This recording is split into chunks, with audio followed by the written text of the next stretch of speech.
everyone. Today we are going to learn more sentences. Okay, ఈరోజు మనము కొన్ని తెలుగులో నుంచి ఇంగ్లీష్లోకి ఎలా సెంటెన్సెస్ని మాట్లాడాలో నేర్చుకుందాం.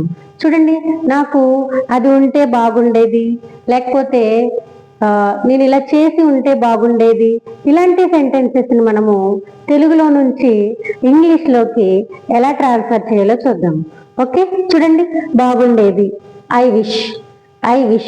ఫర్ ఎగ్జాంపుల్, నాకు ఇంకా ఎక్కువ డబ్బు ఉంటే బాగుండేది, నాకు ఇంకా ఎక్కువ డబ్బు ఉంటే బాగుండేది అనే దానిని మనము ఇంగ్లీష్లో ఎలా మాట్లాడాలి అంటే, I wish I had more money, I wish I had more money అని మాట్లాడాలి.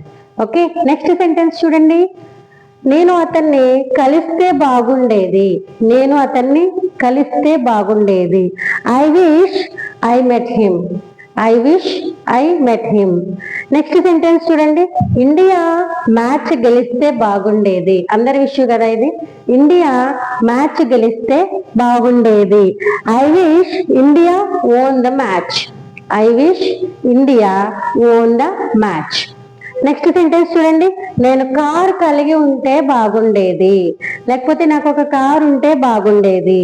సో దీన్ని మనము ఇంగ్లీష్లో ఎలా చెప్పాలి అంటే, I wish I had a car అని చెప్పవచ్చు అనమాట. నెక్స్ట్ చూడండి, ఆమె పొడవుగా ఉంటే బాగుండేది, ఐ విష్ షీ హ్యాడ్